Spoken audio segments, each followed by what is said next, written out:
Bonjour, chers lecteurs de Africa Logistique Magazine, le journal logistique des décideurs africains. Bienvenue pour un nouveau numéro de Talk Logistique, l'émission dédiée exclusivement aux logisticiens. Donc, c'est votre ami et frère Thierno Abdoulaye Diallo. Aujourd'hui, nous allons parler du coronavirus. Oui, le coronavirus a eu un impact désastreux sur la chaîne logistique internationale.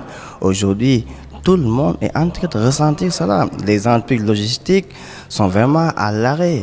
Les compagnies aériennes sont à l'arrêt. Les bourses, même de voleurs, dégringolent. Alors, c'est extraordinaire. Pourquoi? Qu'est-ce qui s'est passé? Jamais la chaîne logistique internationale n'a été jamais aussi fragilisée. Pourquoi? Mais parce que seulement la Chine est malade. La Chine, c'est l'usine du monde. La Chine fabrique et exporte. C'est la Chine qui est malade, tout le monde est malade. Donc vraiment, ça, c'est une erreur très grave. Alors que dans les écoles, aujourd'hui, on enseigne que pour gérer une chaîne logistique, il ne faudrait pas avoir un seul fournisseur. Mais le monde sur lequel nous sommes ou sur lequel, le monde sur lequel nous sommes a été bâti en faisant la Chine le seul fournisseur du monde. C'est ça qui est extraordinaire. Alors ça, vraiment, c'est extrêmement grave. Et là, les perspectives ne sont pas très bonnes, hein, parce que même si on dit, ouais, d'ici septembre, octobre, on pourra trouver un vaccin, rien n'est sûr. Il va falloir encore faire des tests. Aujourd'hui, vous voyez, c'est des journées noires qui se succèdent dans le monde. Pour le moment, en Afrique subsaharienne, on est un peu épargné cette situation, mais bientôt, il y aura de l'arrêt. Donc actuellement, pour les entreprises qui sont au Sénégal, qui sont en Afrique, qui dépendent de l'extérieur, l'activité a carrément été réduite.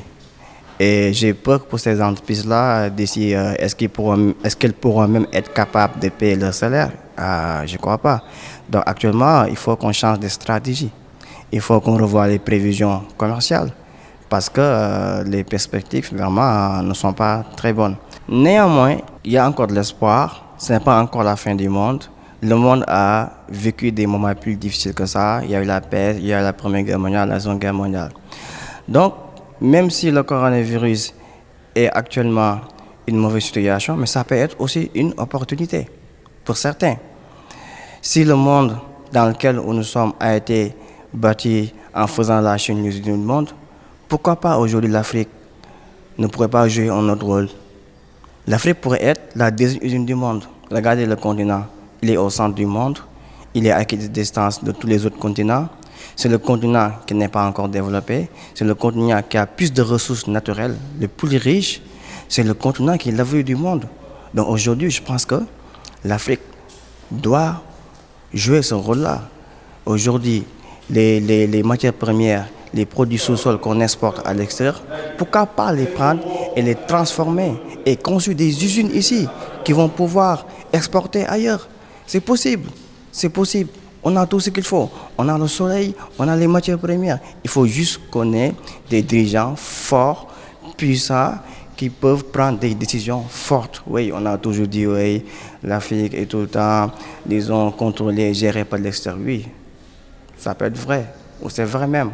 Mais si jamais on a des présidents qui sont forts, ils peuvent prendre des décisions fortes, même s'ils sont contrôlés, mais en interne, ils peuvent prendre des décisions qui sont autonomes, qui sont souveraines. Et disons, construire ici des usines.